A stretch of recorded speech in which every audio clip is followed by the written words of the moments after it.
बहुत ही अच्छे होंगे। और आज मैंने वीडियो बनाने का सोचा है कि आप अपने वीक को प्रोडक्टिव कैसे बनाएं। यानी पहले आपका डे प्रोडक्टिव होगा एंड देन आपका वीक प्रोडक्टिव होगा। तो उसी के पॉइंट्स पे हम बात करने वाले हैं, क्योंकि मुझे पॉइंट्स फॉर्म में ही चीज़ें अच्छी लगती है, इसलिए मैं हर चीज़ को पॉइंट्स फॉर्म में बना के रखती हूँ। और इसको भी मैंने बना के रखा है and I can see you. मैंने अपने लुमिन ड्रीम्स चैनल के लिए जो स्क्रिप्टेड लिखी है वहीं में मैंने इसको बनाया पॉइंट्स फॉर्म में आपको बताने के लिए। तो शुरुआत करते हैं पहले पॉइंट से। मान लीजिए आपका डे है, कोई भी डे है, जैसे मंडे से ही आप स्टार्ट कीजिए जो कि आज है। तो आप सबसे पहला जो टिप्स है इसमें, आप सबसे पहले कोशिश कीजिए जल्दी उठने की। आई नो कि कुछ लोगों को लेट तक पढ़ने की हैबिट होती है, मुझे भी है। लेकिन देखो होता क्या है कि मान लो आप सुबह लेट उठे, आप 9 बजे उठे, आप 8 बजे उठे, उससे क्या होता है कि एकदम से घर का काम बिखरा पड़ा होता है। और अगर आप अनमैरिड है तो भी बहुत सारे काम होते हैं, मम्मी बोलती है नहा लो, ये कर लो, वो कर लो। आई नो ये सब होता है, मेरी खुद की मम्मी ऐसी ही थी। तो उसके बाद क्या होता है कि फिर आप उस सब में उलझ जाते हो और आफ्टरनून तक आते आते आपकी आधी एनर्जी स्प्रेड हो चुकी होती है, मतलब फिनिश हो चुकी होती है। उसके बाद नाइट तक जाते जाते मान लो आपने 7 बजे 8 बजे पढ़ना स्टार्ट किया, तो जो कंसंट्रेशन लेवल होता है वो थोड़ा सा स्लो हो जाता है। उसका रीज़न क्या है कि दिन में, पूरा दिन में इतनी सारी एक्टिविटीज़ होती है कि उसमें कब आपका माइंड इधर उधर चला जाता है आपको खुद भी पता नहीं होता।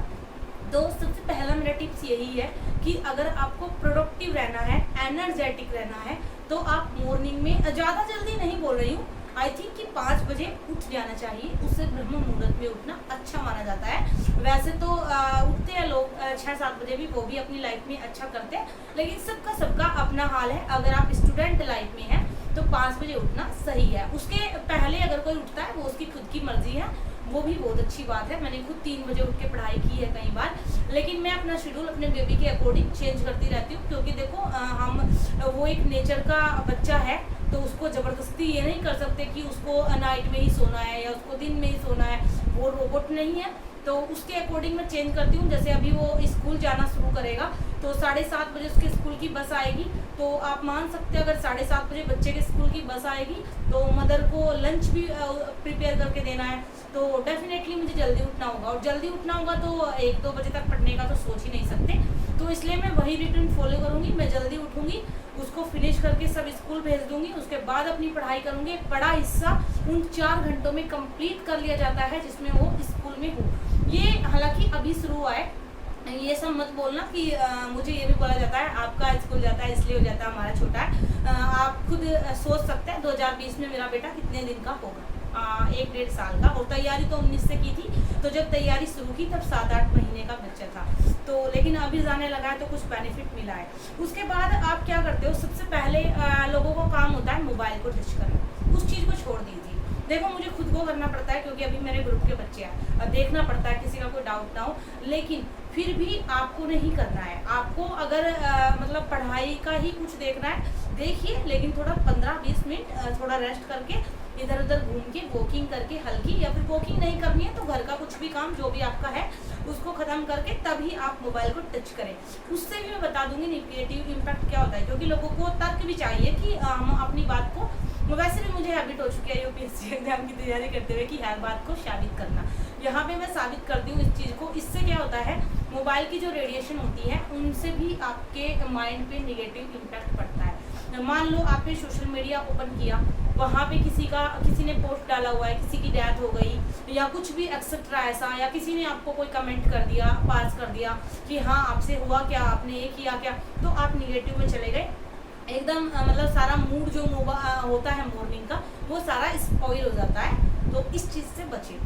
थर्ड चीज़ फिर आती है यूट्यूब के जो एक्स्ट्रा नोटिफिकेशन है उसको आप बंद रखिए। मैं खुद ऐसे ही रखती हूँ। सेलेक्ट कर लीजिए, अपनी कॉपी में एक डायरी बनाइए अपनी पर्सनल लाइफ की, उसमें लिखिए कि आपको कौन कौन से चैनल को फॉलो करना है, ओनली उन्हीं को सब्सक्राइब कीजिए। मेरे खुद के मोबाइल में आई थिंक 15-16 चैनल है, और 15-16 में एक भी ऐसा नहीं है जो फालतू है, सारे वही हैं जो मुझे देखना है। बल्कि मैं उन चैनल्स को बताने भी वाली हूँ कि कौन सा ऐसे चैनल है जो आपकी जर्नी में एक अच्छा फील कराते हैं, जिसमें मोटिवेशन चैनल भी हो गया जैसे संदीप महेश्वरी सर का, और उसमें दृष्टि का चैनल भी हो गया, विजन आईएएस का चैनल भी हो गया, संस्कृति आईएएस का चैनल हो गया, तो ऐसे करके कुछ 15 या 16 चैनल है जिनको मैं फॉलो करती हूँ। उसमें मोटिवेशन वाला चैनल भी आ जाता है। मोटिवेशन भी मैं ऐसे नहीं कि दिन में बाढ़ लगी है, शॉर्ट देख रही है तो उसमें भी मोटिवेशन देख रही है, ऐसा नहीं होता है।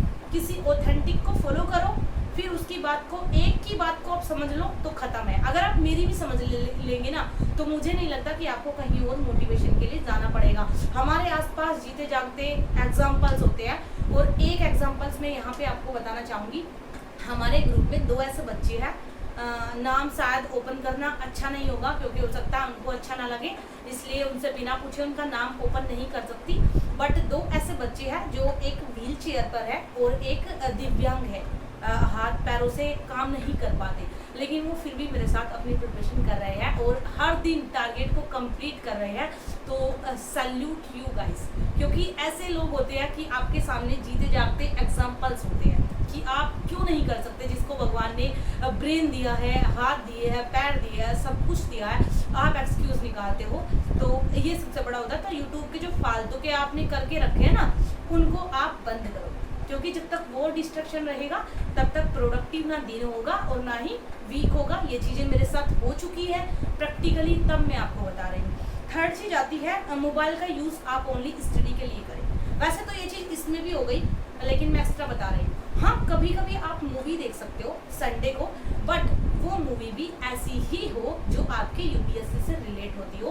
फॉर एग्जाम्पल, नील बटे सन्नाटा एक ऐसी मूवी है जो आपको अच्छे से मतलब एक यूपीएससी लाइव कंडीशन दिखाती है। मैं उसका प्रमोशन नहीं कर रही हूँ, कोई उसका लिंक नहीं दूंगी, पेड मूवी है, आप देखेंगे तो बहुत अच्छा लगेगा। हिचकी एक ऐसी मूवी है, वो पहली मूवी थी और आखिरी मूवी थी जिसको मैंने हॉल में देखा था। उससे पहले मैंने हॉल में कभी कदम नहीं रखा था और उसके बाद कभी नहीं रखा। शादी के बाद ओनली एक हिचकी ऐसी मूवी थी जिसको मैंने हॉल में देखा था, बट बहुत अच्छी लगी थी।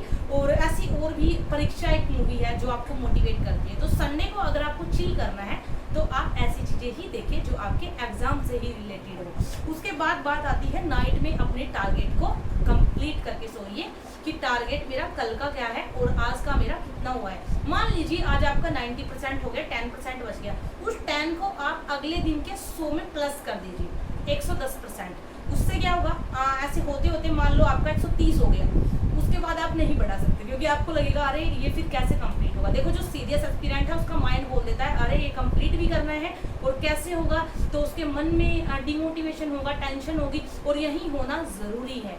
सब बोलते हैं ना डिमोटिवेट नहीं होना है, जब तक आप डिमोटिवेट नहीं होते तब तक आप यूपीएससी को समझ ही नहीं पाते।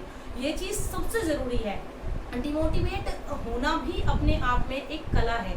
जब आप होते हो आपको गिल्ट फील होता है अपने अंदर से कि अरे मेरा टारगेट कंप्लीट नहीं हुआ, इट मीन्स कि आप सीरियस एस्पिरेंट हैं। क्योंकि जिन लोगों को गिल्टी फील नहीं हो रहा है, जिनका टारगेट पड़ा है और वो बस नेटफ्लिक्स पे या इंस्टाग्राम पे या कहीं पे भी लगे पड़े हैं, वो यूपीएससी एस्पिरेंट तो क्या चपरासी का एग्जाम भी क्लियर कभी नहीं कर पाते हैं। हो गया। अब इसके बाद चलते हैं, सबसे पहले जो आपने टारगेट सेट कर लिया नाइट में, उसके बाद आप देखिए कि फर्स्ट प्रायोरिटी पे क्या है। जैसे मान लो आपने अपने टारगेट में लिखा, जैसे मैं अपना बता देती हूँ कि मैंने टारगेट बनाया था कि आज मुझे लूमिंग ड्रीम्स चैनल के लिए एक वीडियो बनानी है और बच्चों के लिए, ग्रुप के बच्चों के लिए मुझे क्वेश्चन बनाने हैं टेस्ट के लिए, आंसर राइटिंग बच्चों के लिए मुझे टॉपिक तैयार करने हैं, अपना ऑप्शनल की एक क्लास करनी है और नोट्स को रिवाइज करना है, एक ऐसे लिखना है, 2 आंसर लिखने हैं और साथ में एथिक्स का रिविजन करना है। तो मैंने फर्स्ट प्रायोरिटी पे जो रखा वो ऑप्शनल की मेरी क्लास थी जिसको मैं कंप्लीट कर चुकी हूँ। सेकंड प्रायोरिटी पे मैंने करंट अफेयर के जो क्वेश्चंस थे उनको भी लिख लिया। थर्ड प्रायोरिटी पे मैंने अपना एथिक्स का रिवीजन रखा और फोर्थ प्रायोरिटी पे मैंने अपने चैनल के लिए वीडियो रखी, क्योंकि ये भी ज़रूरी थी। काफ़ी टाइम हो जाता है, आप लोगों के लिए भी हेल्प करनी है। और उसके बाद मेरे ग्रुप वाले बच्चों, क्योंकि उनका मुझे पता है, उनका मुझे करना ही है ना। और अगर वो चीज़ पहले कर दूंगी तो ये छूट ही जाएगी लास्ट में, क्योंकि इसका कोई पे नहीं है ना, आप लोगों का बस नेट ही जाता है, तो ये चीज़ फिर रह ही जाती। तो ऐसे प्रायोरिटी में आप सेट करें। मान लो आपने सेट किया कि आज मुझे ये चीज़ करनी है, तो सबसे पहले देखो कि ज़रूरी क्या है और सबसे पहले आप उसको करो। और उसके बाद आता है आपका वीकली टारगेट, मतलब आपका डेली टारगेट हो बट संडे को आप एक वीकली टारगेट सेट कर लीजिए। सपोज कीजिए आपका आज का कुछ काम बचा है, तो उसको आप मान के चलिए कि वीक में आपको डेफिनेटली क्लियर करना है, ख़त्म करना है। सैटरडे की नाइट में आपका खत्म हो जाना है। अगर सैटरडे की नाइट में खत्म नहीं होता तो आपका संडे स्पॉइल, यानी कि संडे को जो आप चिल करने वाले थे रिवीजन करते हुए वो आपका खत्म है, फिर आपको संडे को उसको कंप्लीट करना पड़ेगा। तो ऐसा करके मतलब अपना पनिशमेंट आप खुद को दीजिए। मतलब आप ये मान लीजिए कि अगर मैंने ये नहीं किया तो मुझे पनिशमेंट मिलनी है। मैं अभी आपको समझाऊंगी पनिशमेंट वाला मेथड जो मैंने अपने साथ यूज़ किया था। उसके बाद में संडे को आप चिल कीजिए। पनिशमेंट का जो मेथड है वो ऐसा है, मैंने खुद के साथ किया था कि अगर मेरा टारगेट कंप्लीट नहीं होता है, मान लो मेरा एक टारगेट कंप्लीट नहीं हुआ तो कल मैं 1 घंटा मोबाइल टच नहीं करूँगी, तो ये सबसे बड़ा पनिशमेंट होता है। लेकिन इसके लिए आपको सबसे पहले ईमानदार होना पड़ेगा खुद के साथ, क्योंकि आप सच्चाई को देखिए कि आप किसको धोखा दे रहे हैं, दूसरों को नहीं, खुद को। तो आप अपने आपको अगर खुद पनिशमेंट रखने लगेंगे, और ऐसे ही मैं एक बच्चे की बात बताऊंगी जो मुझे एक बार एक लाइव में मिला था। मतलब प्रिंस नाम शायद उसका था, छोटा बच्चा था जैसे 12th क्लास का, और वो मुझे बोलता था कि दीदी मुझे पनिशमेंट दो। समझ नहीं आता था इसको क्या बोलूँ, और वो मुझे बोलता था दीदी मुझे पनिशमेंट दो। क्या पनिशमेंट दो? कि आज मैंने अपना होमवर्क कंप्लीट नहीं किया, मुझे ये पनिशमेंट दो। ऐसे ही एक लाइव में मिला था। एक बार मैं लाइव क्लासेस करती थी एक चैनल पे, और एक चैनल था एक सिस्टर का जिसको सपोर्ट करने के लिए उनकी लाइव में थोड़ा टाइम दिया जाता था, तो तब मुझे वहाँ पे वो मिला था। तो ऐसे ही आप खुद को अगर पनिशमेंट मेथड से जोड़ेंगे तो आपको बहुत ही बेनिफिट होगा। And now thanks for watching, keep supporting, keep